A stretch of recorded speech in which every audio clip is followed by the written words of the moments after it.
malayong hinaharap, ang Earth ay pinamumunuan ng militaristikong pamahalaan na tinatawag na The Global Federation of Earth, pagkatapos alisin ng Galactic War veterans ang demokrasya.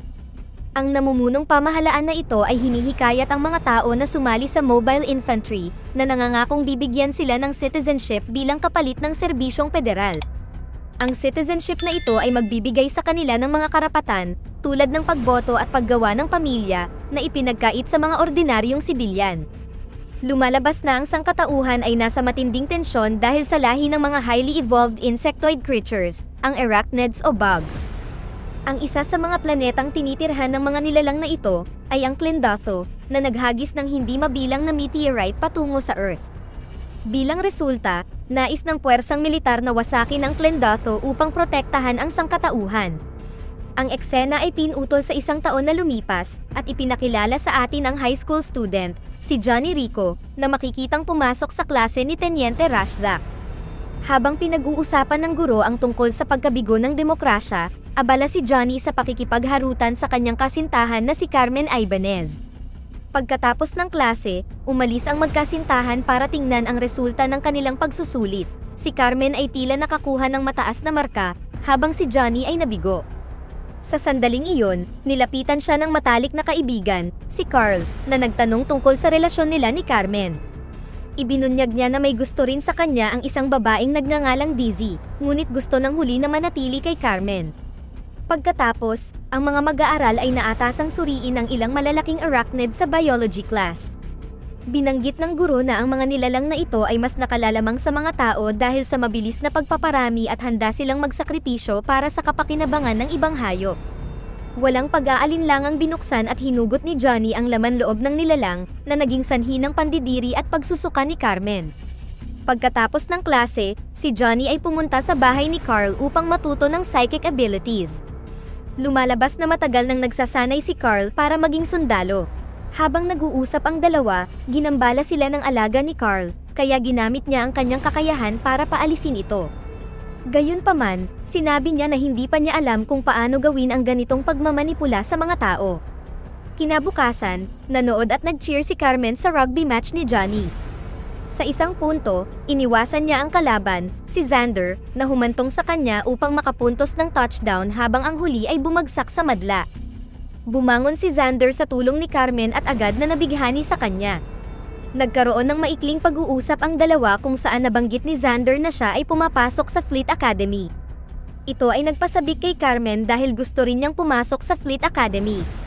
Ang kanilang pag-uusap ay nasaksihan ni Johnny, dahilan para magselos siya. Pagkatapos ay inilabas niya ang galit sa laro, at sa huli ay nakamit ang tagumpay.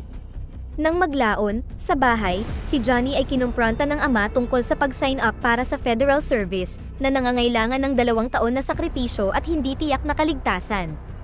Iminungkahi niya na si Johnny ay pumasok na lang sa Harvard University, ngunit ang binata ay nananatiling determinado.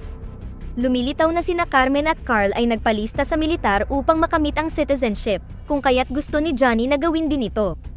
Gayunpaman, ang mababang marka niya ay naging hadlang upang makasama sa kanila sa flight school, at sa halip ay nilagay siya sa mobile infantry, habang pinili ni Carl ang military intelligence. Pagkatapos, silang tatlo ay pumirma para sa akademya at nangakong mananatiling magkaibigan, sa kabila ng matagal na pagkakalayo. Kinabukasan, nakita ni Johnny si Carmen sa airport habang paalis siya para sa training. Ipinagtapat ni Johnny ang pagmamahal niya para sa kanya, ngunit nag-aalangan itong tumugon. Sa sandaling iyon, inanunsyo ang kanyang flight, kaya umalis siya pagkatapos halikan sa huling pagkakataon. Pagkalipas ng ilang araw, tumungo din si Johnny para sa training niya sa militar, kung saan siya at ang iba pang mga recruit ay sinanay ng brutal na career Sergeant Zim. Ilang sandali pa, sumama na rin si Dizzy sa kanila na humiling ng paglipat sa unit ni Johnny. Ito ay dahil malaki ang paghanga niya sa kanya. Sa panahon ng tanghalian, sinubukan niyang kausapin si Johnny, ngunit sinabihan siya nitong huwag sumama sa kanya. Itinanggi ni Dizzy ang pagsali sa unit dahil sa kanya, ngunit hindi naniniwala si Johnny. Nang maglaon, habang naliligo ang grupo, ang isang kasamahang miyembro ng unit na si Keaton ay nagtanong sa lahat kung bakit sila sumali doon.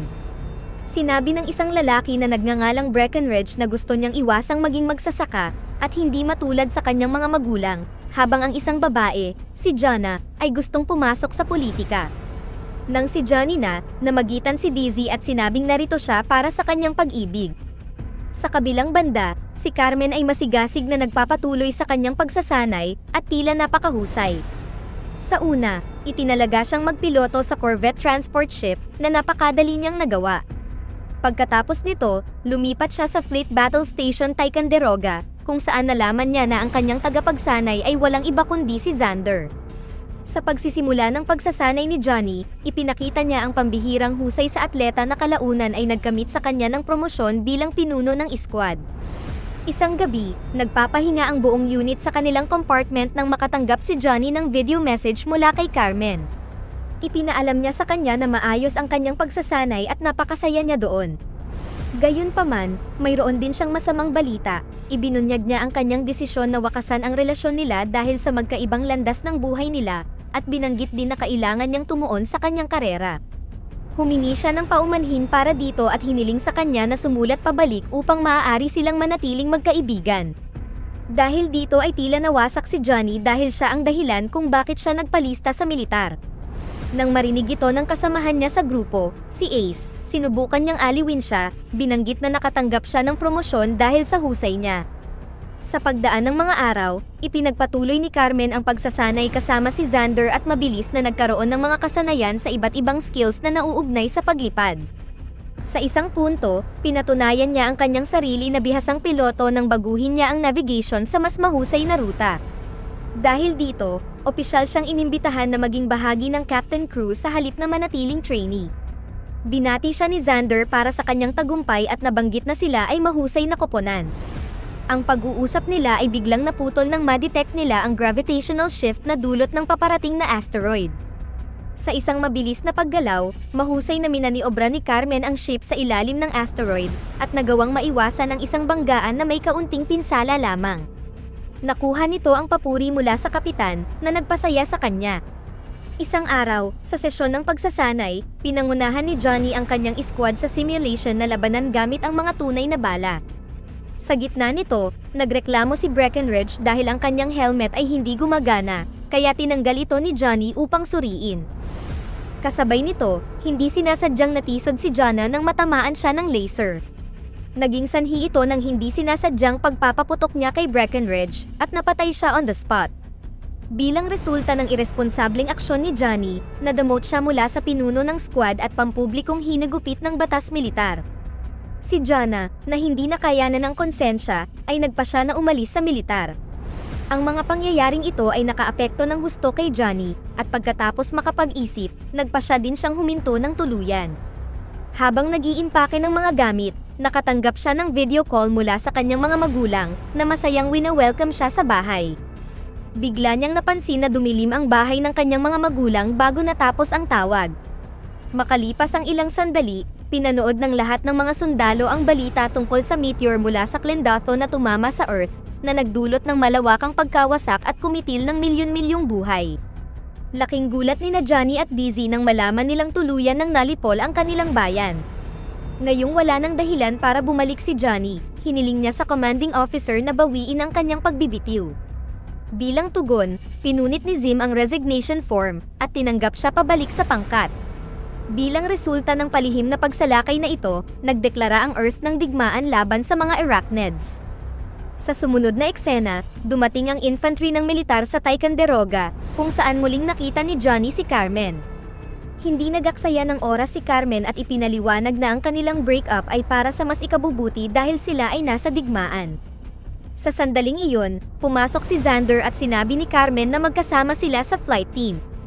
Dahil sa maling interpretasyon na si Xander ang dahilan ng kanilang breakup, pinili ni Johnny na lumayo. Gayunpaman, nagalit siya nang insultuhan ni Xander ang infantry. Pagkatapos ay nakipag-away siya sa huli na hindi pinapansin ang mas mataas na ranggo niya. Gayunpaman, mabilis silang pinaghiwalay ng mga kabatch bago pa mapansin ng kanilang commanding officer. Nang sumunod na araw, ipinadala ang hukbo para salakayin ang Clendatho. Habang nasa biyahe, napansin ni Carmen ang mga plasma beam na itinuring ng kanilang kapitan bilang hindi nakakapinsala. Gayunpaman, ang mga plasma beam na ito ay nagpapatunay na mapanira na nagpasabog sa ilang mga infantry ship.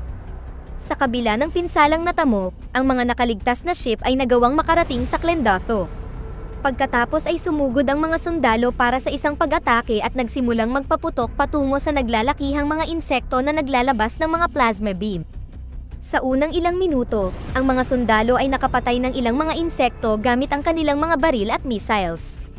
Gayunpaman, sa kalaunan ay tinambangan sila ng isang kuyog ng mga insekto, kaya napilitan silang umatras. Sa kaguluhang ito, ang commanding officer ay nahuli at ang katawan ay pinunit sa kalahati, habang ang katawan ni Keaton ay itinapon kay Johnny. Anuman, patuloy siya sa pagpapaputok hanggang sa sinaksak siya ng insekto sa kanyang binti. Napagtanto na hindi nila kayang talunin ang depensa ng arachnids, ang mga nakaligtas na sundalo ay bumalik sa spaceship at bumalik sa Ticonderoga. Matapos ang labanan, tila umabot na sa 100,000 ang nasawi. Sinuri ni Carmen ang listahan ng mga namatay na sundalo at nakita ang pangalan ni Johnny na nagpaiyak sa kanya. Lingid sa kanyang kaalaman, si Johnny ay nasa pangangalaga ng medical squad at ginagamot para sa kanyang mga pinsala. Pagkalipas ng mga araw, si Johnny na ganap na naka-recover, Dizzy, at Ace ay sumali sa bagong unit na tinatawag na Roughnecks, na kinikilala para sa kanilang mataas na bilang na pagpatay sa mga insekto. Nang magbiro si Ace tungkol sa kanilang tenyente, sinuntok siya ng corporal na nagngangalang Birdie at sinabing siya ang nagligtas sa kanilang buhay. Di nagtagal, natuklasan ni Johnny na ang kanilang tenyente ay walang iba kundi si Rashzak. Siya ay isang veterano ng unang digmaan sa mga higanteng insekto ilang taon na ang nakalipas at siya ay ipinatawag mula sa pagreretiro upang pamunuan ang grupo. Inanunsyo ni Rashzak ang kanyang plano na isagawa ang pangalawang pag-atake, na binibigyang diin ng isang tiyak na diskarte sa pagkakataong ito. Nang sumunod na araw, sinimulan ng Roughnecks ang kanilang pag-atake sa pamamagitan ng pagbagsak ng sunod-sunod na pambobomba sa lugar ng planeta ng mga insekto, na sinunog ang maraming arachnid. Pagkatapos nito, sumulong ang unit ng militar para sa ground assault, na pinapatay ang mga nabubuhay na arachnid gamit ang baril. Ang pangkat ni Johnny ay nagpasabog ng missile sa bahay ng mga arachnid, na nilipol ang lahat ng mga naninirahan doon. Ang kaguluhan ay nagresulta sa paglabas ng napakalaking tanker bug sa lupa. Nagpaputok ito ng nakakasunog na asido patungo sa mga sundalo, at sa kasamaang palad ay natunaw ang kanang braso ni Birdie. Sa isang matapang na hakbang, umakyat si Johnny sa bangin, tumalon sa tanker bug, at nagsimulang magpaputok. Sa paggawa ng butas sa likod nito, naghulog siya ng granada sa loob, na naging sanhi ng pagsabog ng insekto. Humanga sa kagitingan ni Johnny, itinaas siya ng tenyente bilang corporal at itinalaga si Dizzy bilang squad manager. Sa gabing iyon, nilibre ni Rashzak ang hukbo ng mga beer at entertainment kit upang ipagdiwang ang kanilang unang tagumpay. Sa gitna nito, inanyayahan ni Dizzy si Johnny na sumayaw, ngunit tinanggihan niya ito. Nang makita ito, pinayuhan siya ni Rashzak na huwag palampasin ang magagandang bagay. Pinag-isipan ito ni Johnny at sumayaw kasama niya. Naging romantiko ang kanilang sandali, at nauwi sila sa pag-iibigan sa tolda. Kinabukasan, ang Roughnecks ay itinalaga na mag-imbestiga sa outpost sa Planet P. Habang nagmamarcha sa magaspang at mabatong lugar, ang sarhento ni Rashzak sa komunikasyon ay tinangay ng lumilipad na insekto. Ngunit bago siya nito masaksak, binaril ng tenyente ang sarhento, na nagligtas sa kanya sa masakit na kamatayan. Sinabi niya na aasahan niya ang sinuman sa unit na gagawin din ang bagay na iyon para sa kanya. Pagkatapos nito, si Johnny ay nakakuha ng isa pang promosyon bilang sarhento at naatasang mag-command sa squad. Pagdating sa outpost, natuklasan nila na ang lugar ay sinalakay ng mga insekto. Nakahanap din sila ng isang sundalo na may butas ang bungo, na nagpapakita na sinipsip ng insekto ang kanyang utak. Makalipas ang ilang sandali, sila ay tinambangan ng libo-libong warrior bug, na tinutulungan ng tanker at flyer bug. Nagpaputok ang hukbo, ngunit sa lalong madaling panahon, sila ay nalampasan sa bilang.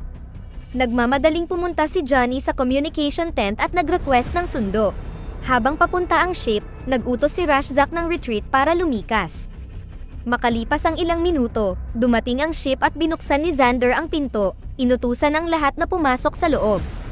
Sa sandaling ito, si Rashzak ay tinambangan ng tanker bug mula sa ilalim ng lupa na ngumuya sa kanyang mga binti. Dahil alam niyang hindi siya mabubuhay, inutusan niya si Johnny na barilin siya, at nag-atubili ang huli. Kasunod nito, naghagis si Dizzy ng granada sa bibig ng tanker bug, na sumabog hanggang sa mamatay. Gayunpaman, lumitaw ang isa pang insekto at sinaksak siya gamit ang malaki at matulis nitong pantusok. Pinamahalaan ni na Johnny at Ace na mabaril ang insekto bago dalhin si Dizzy sa barko. Sa kanilang paglalakbay pabalik sa base, si Dizzy ay pumanaw sa mga bisig ni Johnny na iniwan siyang umiiyak. Samantala, pumunta si Xander sa cockpit at ipinaalam kay Carmen na buhay pa ang dating kasintahan. Nagulat siya ngunit nagawa niyang itago ang kanyang emosyon. Pagkatapos ng libing ni Dizzy sa Starship, sina Johnny at Carmen ay sinamahan ni Carl, na ngayon ay may mataas na ranggo bilang colonel sa military intelligence. Inihayag niya na ang Roughnecks ay ginamit bilang bitag upang subukan ang isang teorya na sa simula ay ikinagalit ni Johnny. Gayunpaman, napatunayang tama ang teorya, mayroong brain bug na kumokontrol sa lahat ng arachnids. Itinalaga ni Carl si Johnny bilang pinuno ng Roughnecks, pinromote siya bilang tenyente at inutusan siyang bumalik sa Planet P upang makuha ang brain bug. Habang patungo sa Planet P kinabukasan, ang ship ni Carmen ay nawasak sa kalahati dahil sa plasma beam. Sa matinding pagsisikap na mabuhay, sumugod sila sa mga mini space pod upang iwanan ang ship. Nakalulungkot, maraming mga tripulante ang nahugot sa kalawakan na nagresulta sa kanilang agarang pagkamatay. Higit pa rito, nadurog din ang kapitan sa ilalim ng pinto. Sina Xander at Carmen kahit papaano ay nakarating sa pod at halos muntik nang hindi makatakas bago nasira ang kanilang ship. Kasunod nito, bumagsak sila sa kailaliman ng pugad ng mga insekto ilang metro sa ibabaw ng lupa. Pagkatapos ay nakipag-ugnayan sila kay Johnny sa pamamagitan ng radyo na inihayag ang kanilang lokasyon. Nang marinig ito, inutusan ng tenyente ang kanyang squad na magpatuloy sa kanilang misyon habang siya, si Ace, at ang kanilang squadmate na si Watkins ay kumilos upang iligtas ang mga na-stranded na piloto. Gayunpaman, huli na dahil ang dalawa ay nakuha ng arachnids, ang isa ay sinaksak sa balikat habang ang isa sa binti. Makalipas ang ilang sandali, ang dalawa ay nilapitan ng brain bug at hindi nagtagal ay sinaksak si Xander sa kanyang bungo at sinipsip ang kanyang utak. Nang lumapit ang leader bug na ito kay Carmen, pinutol niya ang appendage nito na nagdulot ng matinding sakit. Sa sandaling iyon, dumating si Johnny at ang kanyang koponan sa pinangyarihan, may hawak na nuclear bomb na agad na tumakot sa mga alien na umatras. Di nagtagal, nakatakas ang brain bug, habang ang mga arachnid ay naglunsad ng pag-atake. Nagpaputok ang mga sundalo, ngunit nahiwa ang buong katawan ni Watkins habang nagkakagulo.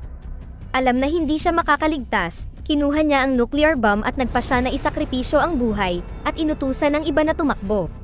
Sa sandaling malapit na ang mga arachnid at ang iba ay nakatakas, inilabas niya ang bomba, pinasabog ang sarili pati na rin ang mga alien.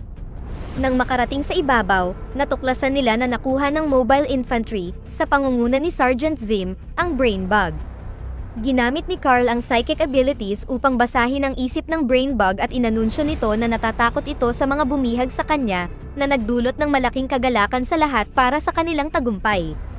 Sa kustodiya ng brain bug, sinimulan itong pag-aralan ng military intelligence upang maunawaan kung paano talunin ang buong lahi nito. Sa kabilang banda, si Carmen ay na-promote na ngayon bilang kapitan, na pinamumunuan ang kanyang ship, habang si Johnny ay patuloy na namumuno sa Roughnecks sa kanilang misyon na puksain ang banta. Dito na nagtatapos ang ating kwento. Sana ay nagustuhan nyo, mag-subscribe na kung hindi ka pa nakasubscribe, pindutin na rin ang notification bell at like button upang matulungan ang channel, and leave a comment down below, and as always, thank you for watching.